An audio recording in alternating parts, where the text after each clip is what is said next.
So I just want to bring you up to date with some of the things that's happening around town. The cruise ship, as you know, have been coming in, and we've been, as we are now the visitor center, we've been interacting with them and trying to put some things together. Some of this is going to be repeating for some of you that's been here, but they have buses that follow the cruise ship from place to place, where we thought that Beaufort was chartering them and taking all of our guests away from us. No, they already had excursions. That's what cruise ships use, are excursions. And so they had excursions planned in Beaufort, and so they brought everybody there. So what Ben and I have been doing is working to build excursions here. And so what we've done so far is we've got Castaway, the charter. They built specially 2 different cruises for people to sign up, and then they will meet them right on the dock, right next to the ships, and take them out on the, it's a 2-hour cruise, so hopefully they come back in 2 hours. And then we also have Shellring is gonna do a brewery tour, and then they get a flight of beer. And we made sure that big old tour bus could come in to the parking lot, and they'll drop them off, and then they go to Beaufort, and then they're gonna come back in 2 hours and pick them up. And so those 2 are firmed up. And then we've got one that's down, and we've gotten a group of stores that it's the Windhorse, it's Nuances, Zindan, and the Cigar Shop, and they're supposed to be creating an excursion so that people could come and they could do some wine tasting. Nuances does some crafting. Zindan can talk about the different types of crystals, and then, not to be sexist or anything, whoever wants to can go over to the cigar shop. And Sean is very experienced with tobaccos and cigars, and so he can give a talk to whoever shows up there about that. So they're kind of spinning it. They're going to figure out, like, the passengers have to sign up for the excursion before they get on the boat, and then once they get on the boat, they confirm. And so these people have to figure out exactly what the excursion is going to cost, and so they have to figure out how much that is.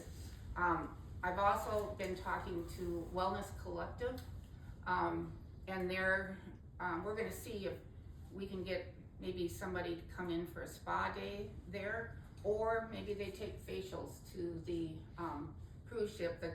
The cruise ship person that kind of decides what they're going to do for excursions is going to be in town tomorrow, and so we're going to take them to the Wellness Collective, and then we're also working with the arts and seeing if Susan can go on board and do an art class.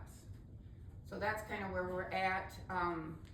2 people, we're trying to figure out what to do with Mrs. B's and Anchored Vessel. They're stores, and how do you turn that into an excursion? And I'm gonna ask if maybe they could drop people off and have them walk back, but a lot of them, they just can't walk real well. So we're trying to figure that out. But anyway, we're getting engaged with the cruise ships. Is the golf cart company still coming?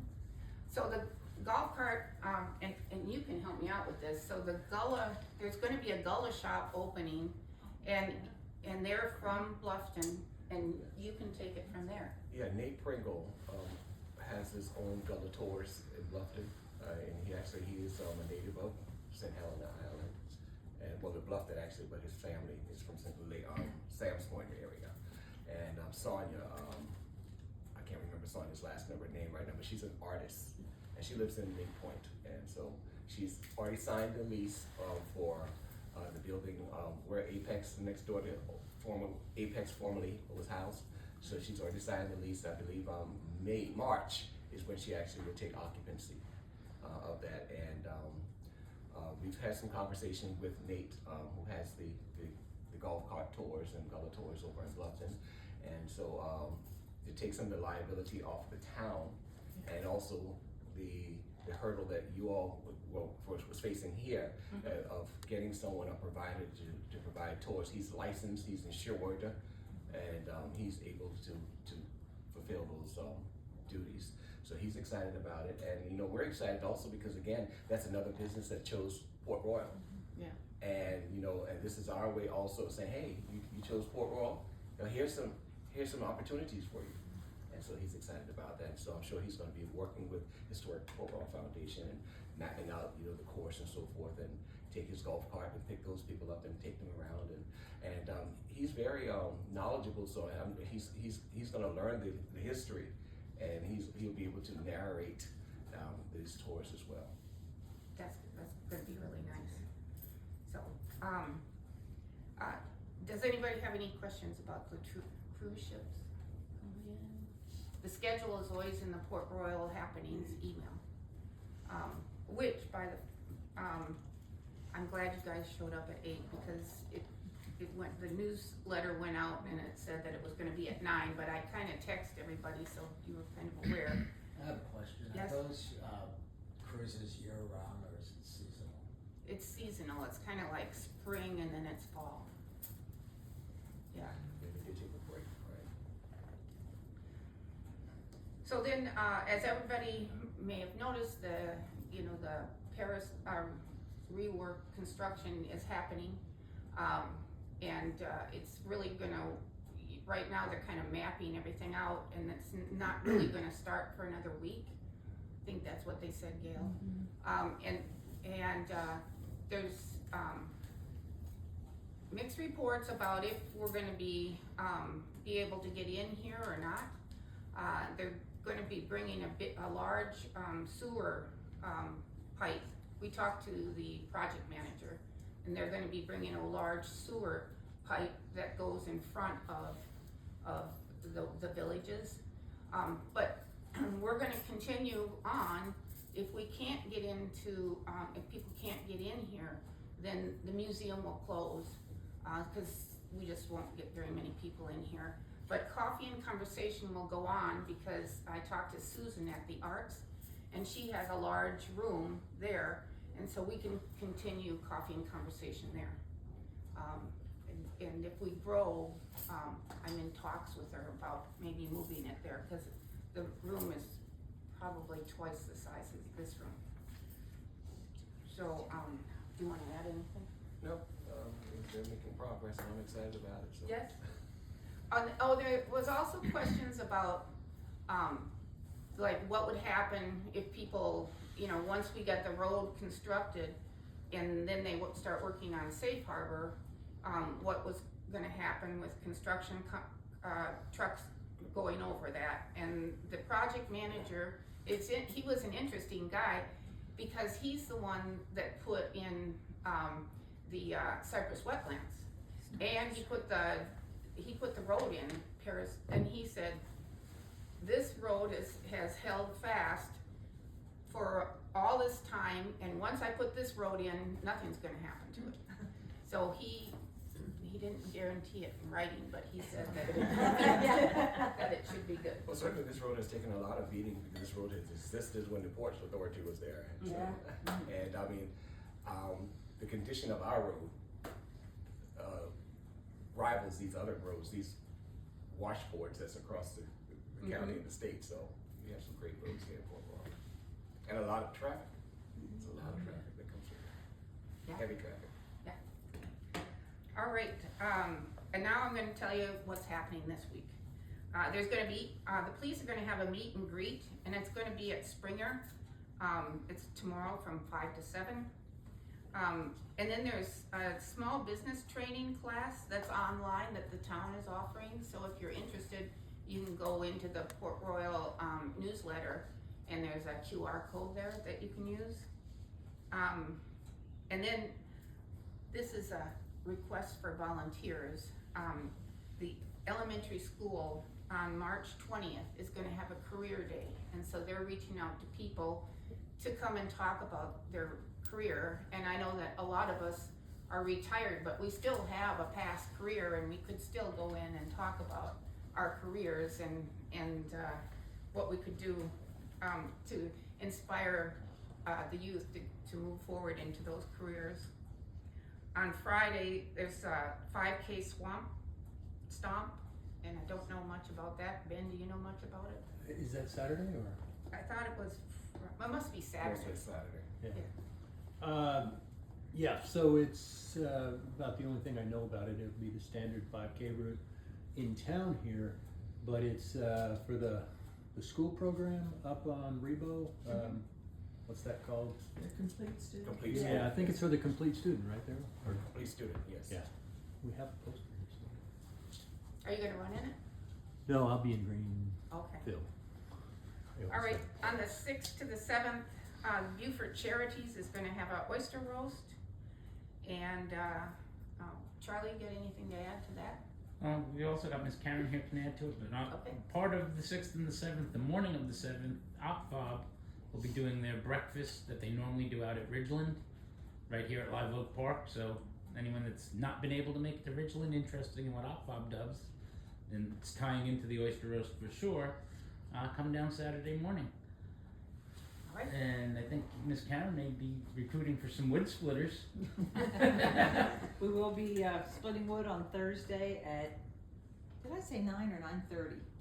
I forget.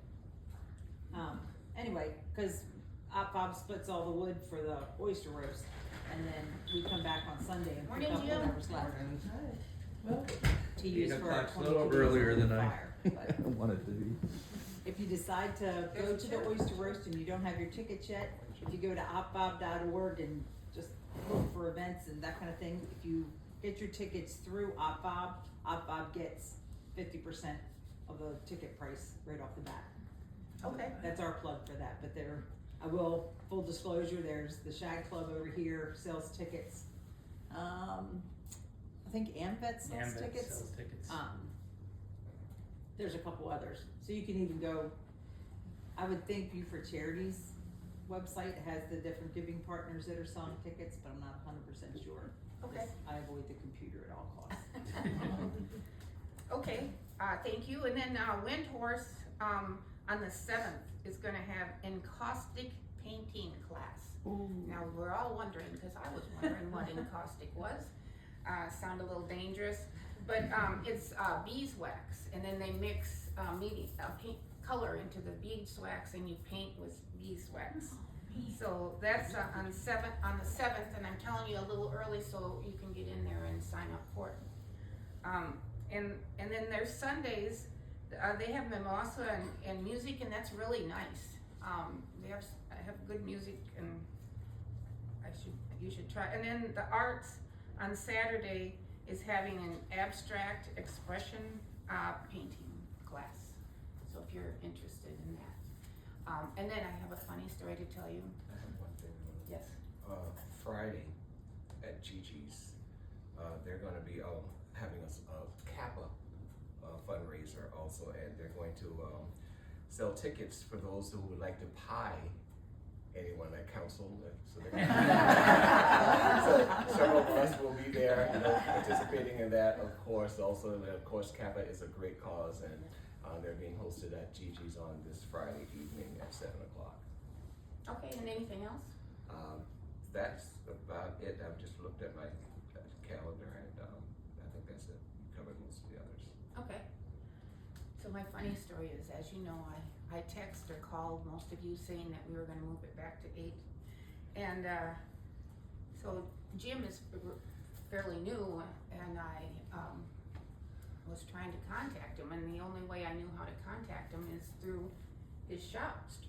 And That's how you got me. and so I called the shop, and it has the most interesting AI voice messaging system you ever heard of. And so it had started this conversation with me, and I was like, and they go, well, you can have this, or tell me what you want. oil changes, yeah. Yeah. That's the whole Yeah, point. and then could you tell us what you want? And I said, I'd like to talk to Jim, because I didn't know your last name. And they said, oh, Jim the owner? I'm like, yeah. And they said, just a minute, I will see if he's available. And so they were gone for a little bit, and then they came back and they said, we're connecting you to Jim. So Jim was at home, and he thought I was a spam call. Yes. So And I I always had answer to- them because I I had like to- having fun with them. I had to convince him Yeah. that I wasn't spam. And finally he believed me, Yes, I can. and he showed up today, so that's good. So, does anybody have anything else that they wanna add as far as what's going on? How's the Spanish Moss Trail doing? They're just waiting for the contractor to finish. It's the county's project, so the county's running it. And I don't know why the contractor spends less time there than one would expect, but, I mean, they're practically ready to go. Yeah, it looks like they're ready to Yeah, go. they gotta Well, they hook still up, have to do the striping across Freebo. yeah, they have to Finish hook up the the entrance at Pender. lights, and they have to, poor Pender Brothers, Right. they've just kinda left them in limbo. Yes. Is there any truth to the rumor that they'll cut out some of the tree branches to get a better view of the lights, or is that just a rumor? I don't know, I have heard that there's one particular branch, but I Yeah. haven't gone and looked. Okay. And I don't know the answer, That's fine. I heard Yeah. the same rumor you Okay. heard. Well, we're all hearing the same rumor. Yeah, there's one tree there that's Coming off the closest. bridge, yes. Yeah. There's just that one tree that Yes. hangs, kind of blocks the lights a little Yeah. bit. Which is Okay. probably not a great idea, but, I mean, they shouldn't have to cut down the tree, right? No, No. probably No, just the no, part just that the- hangs yeah, over the that street. branch. Yeah. Across Yeah. the Freebo. How far is it gonna go down into Port Royal? Right now, it's just going to Ritter, Okay. and then you're in the street grid, Mm-hmm. and, Then you're free to go yeah, on your way. All right, great. That'll be so exciting. And with town, we're working on getting some signage also Yeah, that will down to the beach. route them, once it terminates at Ritter, we're working on getting some signage that will route them on along a particular course to get them to the downtown area. yeah. As long as the sign points them to the museum. Yeah. And the signs are all made. Get your downtown at the museum. So, does anybody have anything else that they wanna bring up? Okay, so with that, I've invited Darryl today to talk, and, what we wanna know is how he came to be in Port Royal, and he informed me he came to be because he was born here. And, you know, how it was like growing up in Port Royal and what was some of his adventures that he took, what he's doing now, and then what he sees himself in the future doing. Well, actually, I was not born, grew up in Port Royal per se, but here in Beaufort County, St. Helena Island.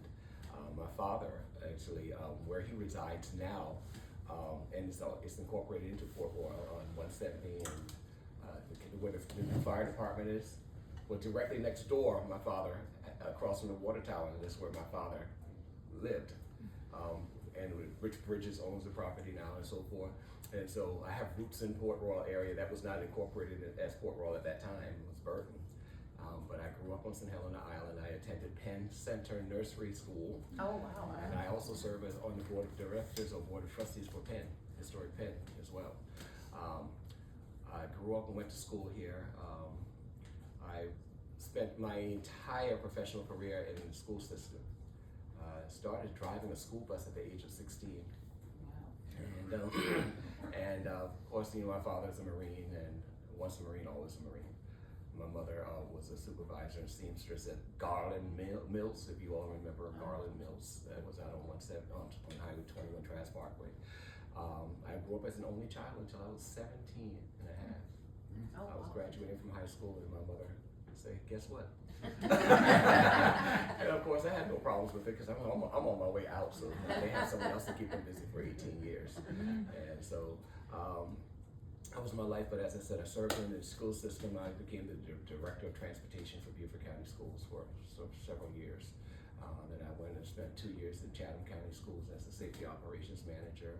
I left Chatham and got out of education for 2 years and sold cars with Uncle Archie Brown for 2 years at Stokes Brown Toyota. And then Jasper County had a superintendent that heard about me, and he called me up one day and he said, "Is this Darryl Owens?" I said, "Yes, I heard about you and I want you." And so they had a situation going on in Jasper that involved SLED, unfortunately. and he brought me over there to serve as the interim director of transportation for a year. I came in as an interim. Within a month, the board unanimously voted that they wanted me permanently, so they dropped the interim and I became the director of transportation for a year. Next year, I got a new superintendent. She interviewed all directors and I became the chief of operations for Jasper County School District. And what that entailed is I oversaw all of operations, food service, transportation, maintenance, risk management, public relations. All of those directors reported to me. And the superintendent focused on education and not being distracted about what time the bus arrives and the kids are eating, the building's clean. That was my responsibility. So I did that for 13 years. And I left there, and now I'm employed by the Beaufort Jasper Economic Opportunity Commission.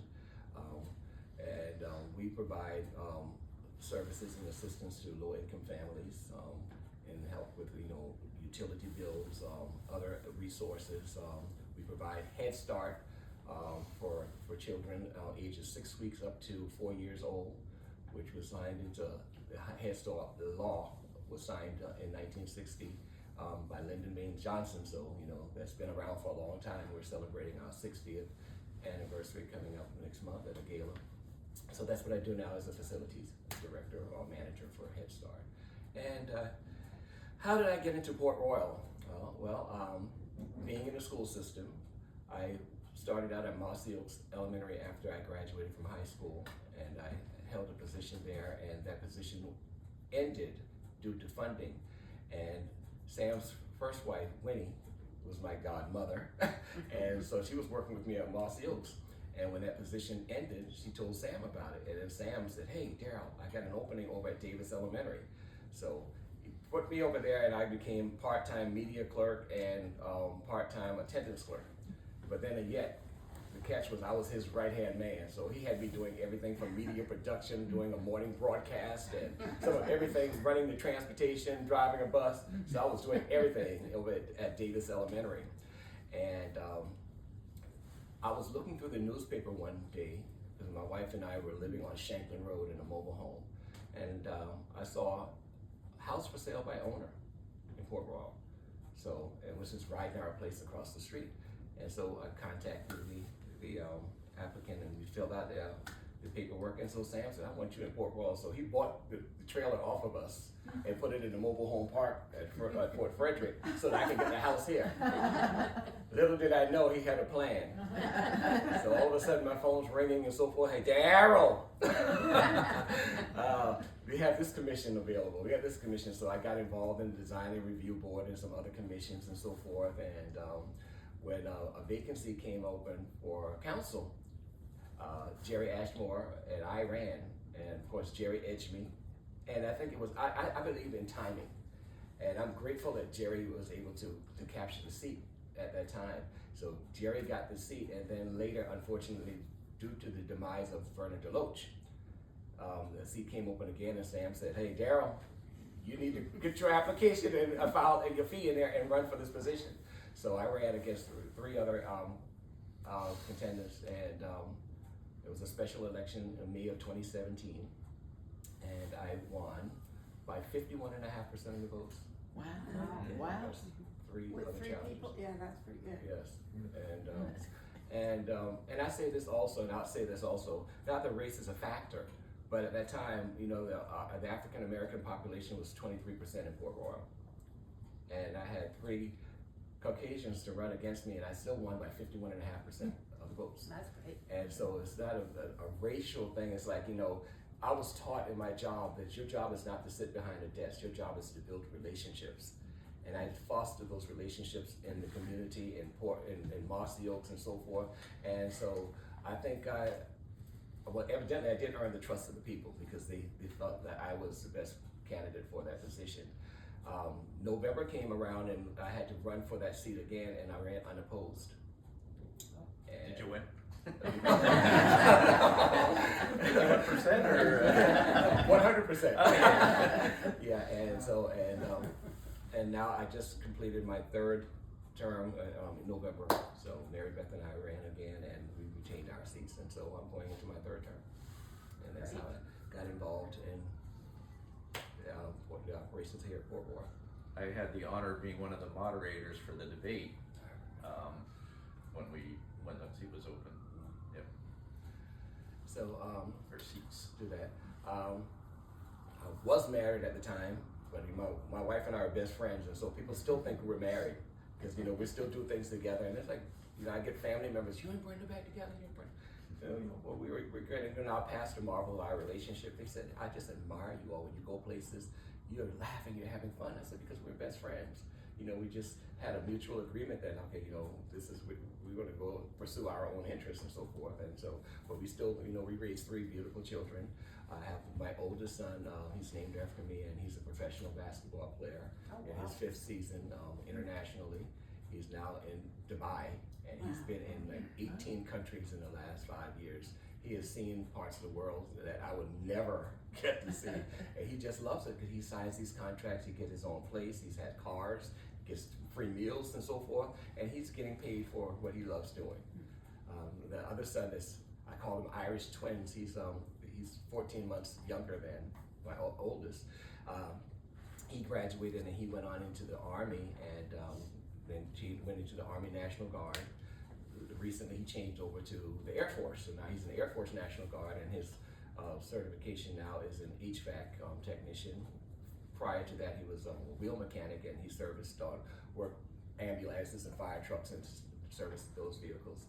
And I'll go ahead and say it right now, he's now being vetted for Port Royal Police Department. So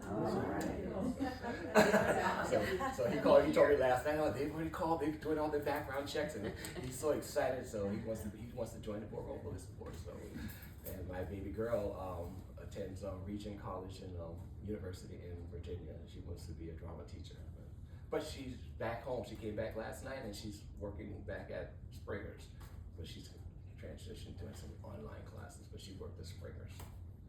So we're rooted here in Port Royal, and I just love the community. When I moved to Port Royal in '96, when I bought the house in Riding Our Place, the neighbors came out.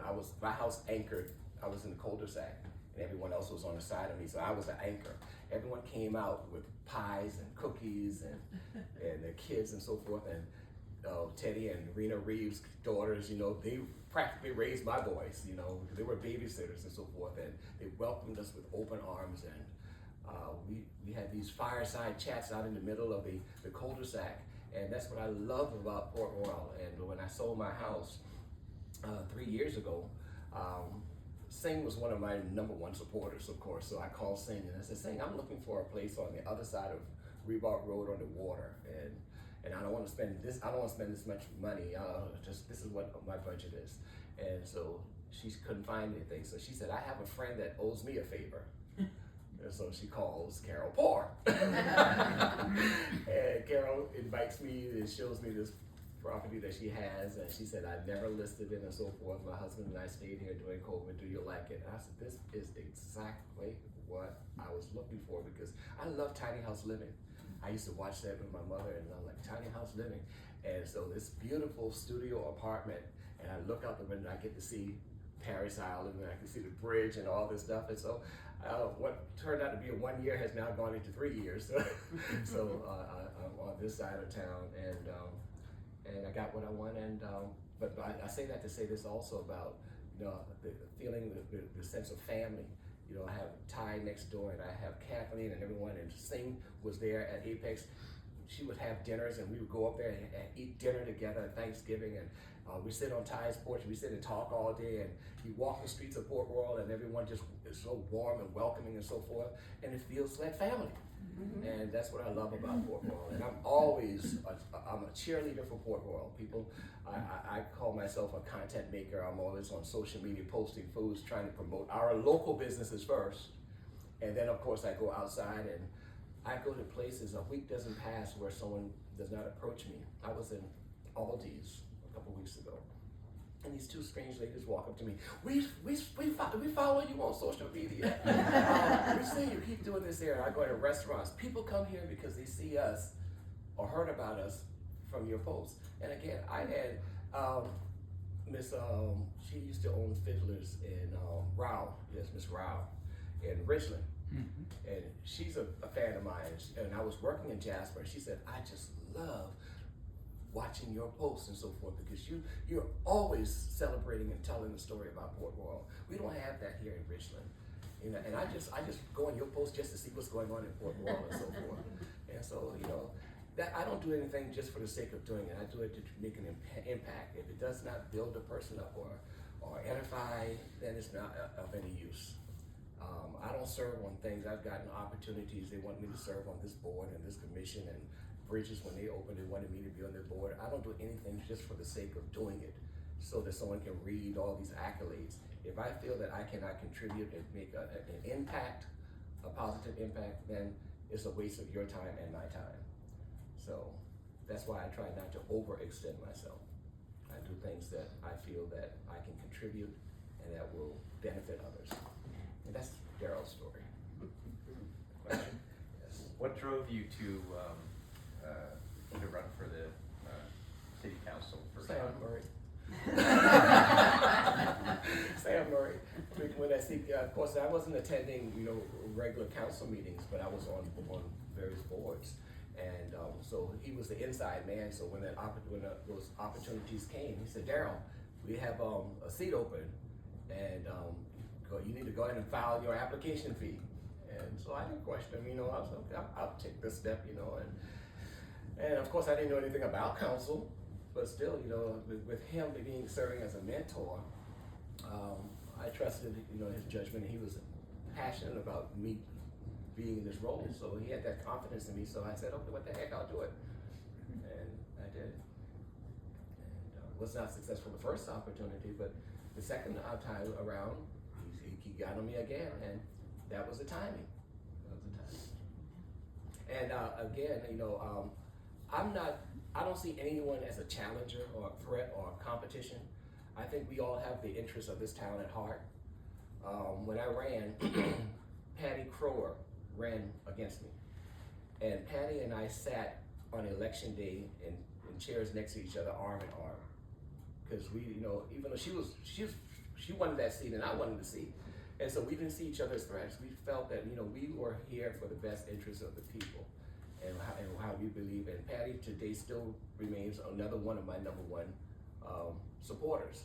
And so during the last election, you know, I reached out to an individual also, and I said, hey, you know, congratulations, you know, I appreciate you taking the time. And of course she embraced me and started crying because she felt isolated from everybody else and so forth. But I say that to say this, I don't see anyone as a threat.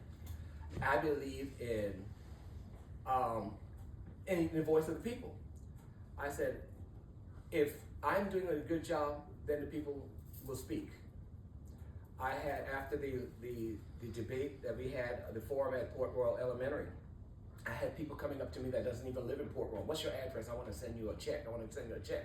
I refused. I ran my campaign last election on $100 application fee and $118 for signs, cheapsign.com. I bought 20 signs from cheapsign.com for $118. I did not accept a dime from anyone. And in the last election, I captured the most votes in the last election. Not accepting a dime from anyone. And I said, I stand on my record, I stand on my integrity, and I trust in the voice of the people. If they feel at any point that I no longer represent what they want, I will respectfully back out. But other than that, and that's what, and you spoke. I said, I thank you. So I'm gonna take you back in time. So when you were growing up, tell us a little bit about, like, what did you do for fun and what was school like? I'll get you in trouble here. What did I do for fun?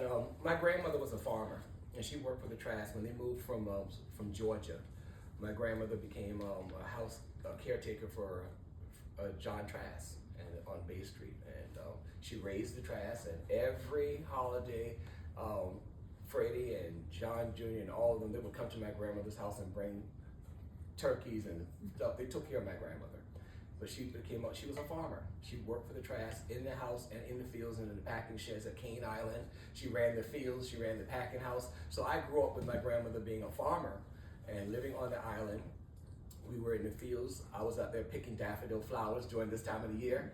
at Cane Island, bundling them up in bands of 10, put a rubber band, put them in a basket, and give it to someone in the basket. They drop a token in there.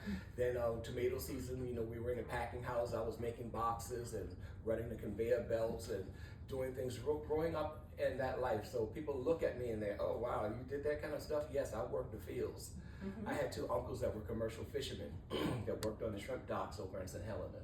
We lived on Sea Island Parkway on the water, and we could look out our back doors and see when the boats were coming in. So when the boats were coming in, by the time the boats were docked, we were down at the dock heading shrimp.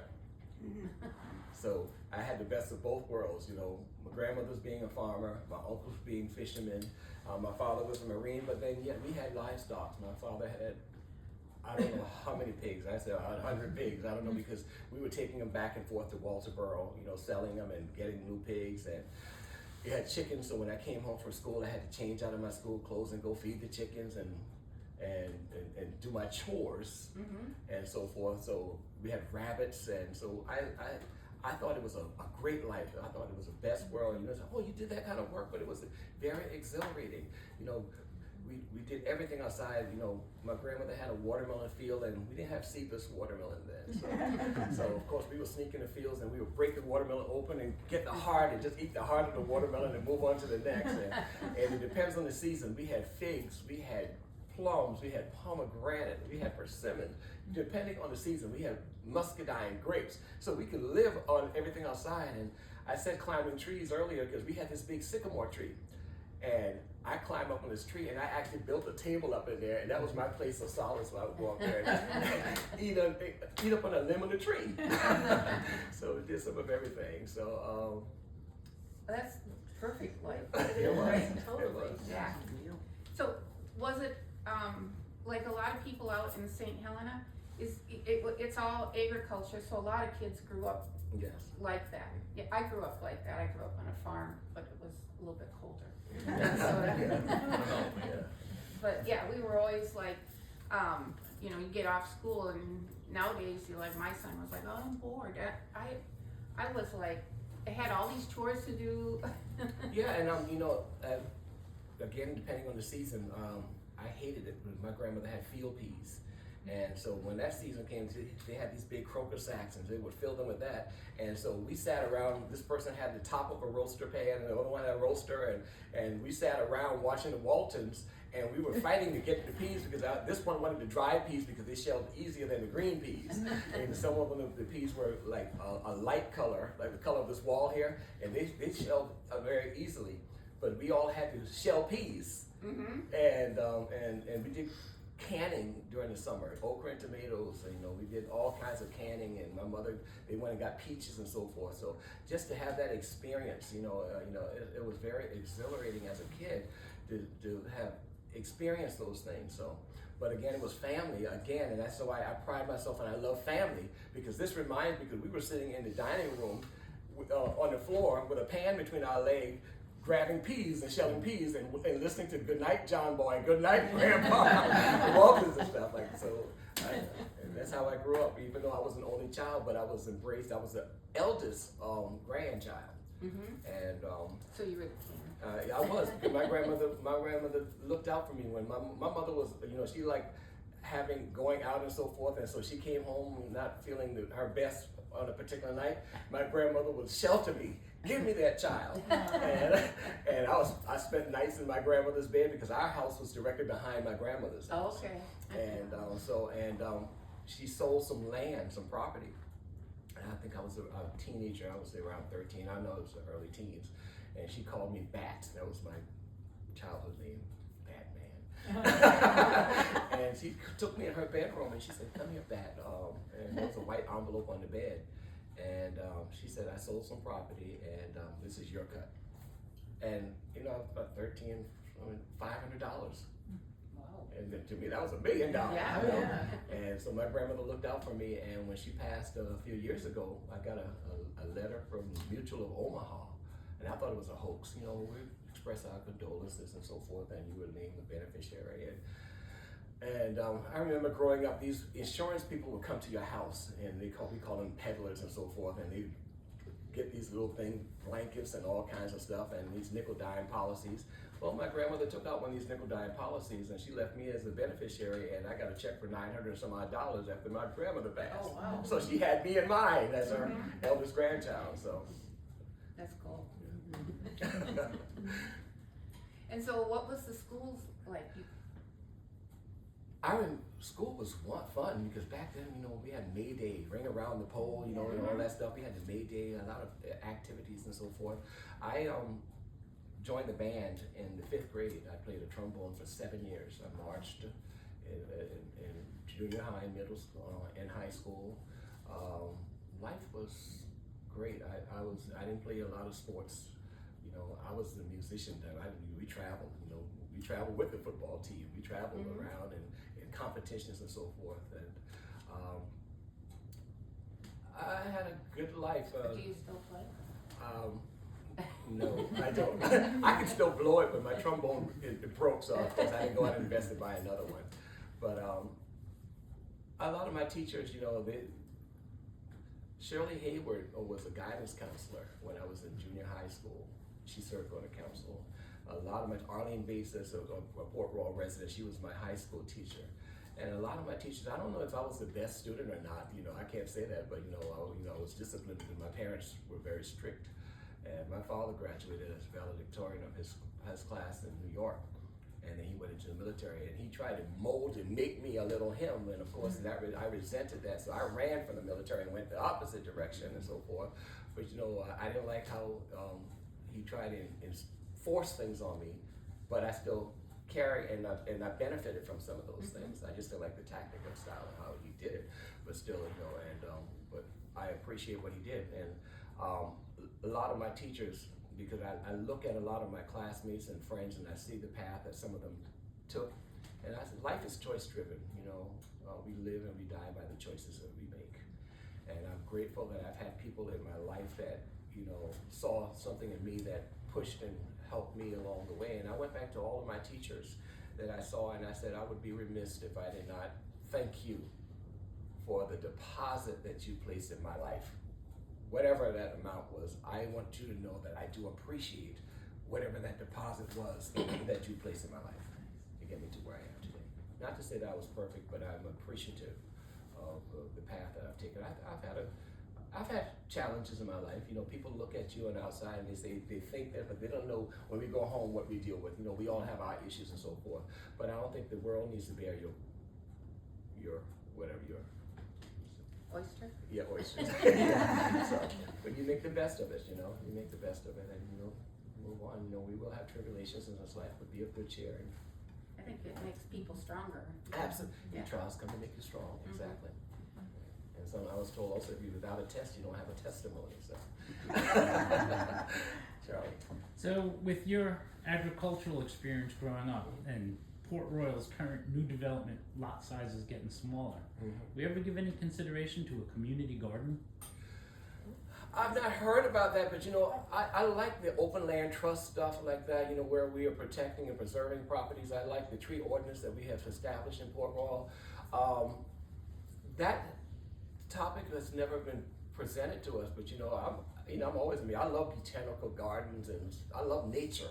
That's why I walk a lot, because they laugh. Not only before I started walking, I was biking.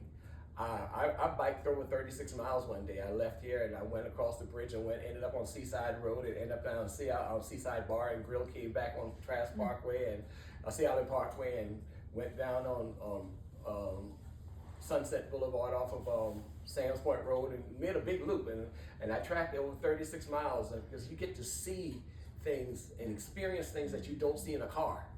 And I'm riding my bicycle, oh my God, I didn't know, I grew up here, I didn't know that this existed. Because you're in a car, you go by, but when you're driving, you're soaking in. And so when I moved here to Port Royal, I just love walking because it clears my mind. You forget about the cares of the day and you get to see people, meet people, and see things. And so I love nature. I told you I climbed trees. My grandmother, we were outside and so forth. So anything that, that preserves and natural, I support. I like that idea, but it's not been presented to us. And I would not resist, if we had an opportunity to acquire some land and create such a place. Does anybody have any I questions? do. Tell us about going to Penn Center. I looked at some pictures the other day, and of course the pictures weren't the best because all you see are spots. And they were supposed to be color pictures, but they look like red and gray or whatever it is. But Penn Center, I remembered, oh gosh, some of the plays, and I don't remember the educational part. I just remember walking on the stages at Penn Center. I remember my teacher. Her name was Spencer Miller, and again, I was in nursery school, so that was a long time ago. But growing up in Penn, I remember the house where the house no longer is there anymore, but it was where we had school. But I vaguely remember, bits and pieces of growing up and attending nursery school at Penn. I can't tell you specifically all the activities I did at that time, but I pride myself on that, just knowing that I did attend Penn Center, and there's a lot of history there, and we're working on a major renovation project now over there, and securing funds. It's a nonprofit organization. You know how nonprofits struggle, to survive, and so it's a part of a national historic registry now. So we do have park rangers over at Penn Center and so forth, and we get some limited fundings and so forth. Any other questions? Where's the best hamburger in town? Excuse me? Best hamburger. The best hamburger. Oh, Well, that's a good question. Don't put anybody on the spot. You say hamburgers, I don't eat a lot of hamburgers. Yeah, I love seafood and steaks. Okay. And pastas, seafood pastas. But hamburgers, I like. You remember the commercial? Where's the beef? Yeah. Where's a bun? And you can't find. I like thick hamburgers. Yeah. Nice, juicy. And gosh, it depends on where you go. Because a lot of our restaurants have some great hamburgers here. I had a great hamburger at Madison's the other day. It requires you to take a knife and cut it through. And a hamburger is not a hamburger unless it's messy. Yeah. So you just flip a coin, and you can get a great hamburger at Fish Camp. You can get a great hamburger at Madison's. Smokehouse. The smokehouse, oh gosh, I get some, that my daughter and I, she has these loaded fries over there with the pulled pork and all the stuff. And I go there and she said, "What do you want?" I said, "I trust your judgment. I trust your judgment." First Fridays, I go down to Chef Frank's Bistro, and he has prime rib, night over there. So I just try to spread my time around everywhere, and support them all. So I can't say that I have a best of the best here in Port Royal, because they're all here in Port Royal. So they're all my best in Port Royal. Outside of Port Royal, okay, that's fine. And again, interestingly also, because what I do, it's landed me at seat at the table at the Beaufort Shrimp Festival, the Oyster Festival, as a judge. I'm sitting down at the table with culinary professors from the university and TCL and restaurant owners from Charleston. Little old me sitting down at the table, sampling food. Oh yes, I taste a little oregano here. and just to see the nod of affirmation when I say something, then, oh yes. Something just because I love to eat. But it's opened doors of opportunities for me. So what platforms do you post your videos on? People are telling me that I should do this and try to get money. I'm not doing it for money. I'm on social media, on Instagram, and, Facebook, and what's the other one out there? Next door. TikTok. Well, I don't know the TikTok. Well, not next door. No, I don't even know what next door is.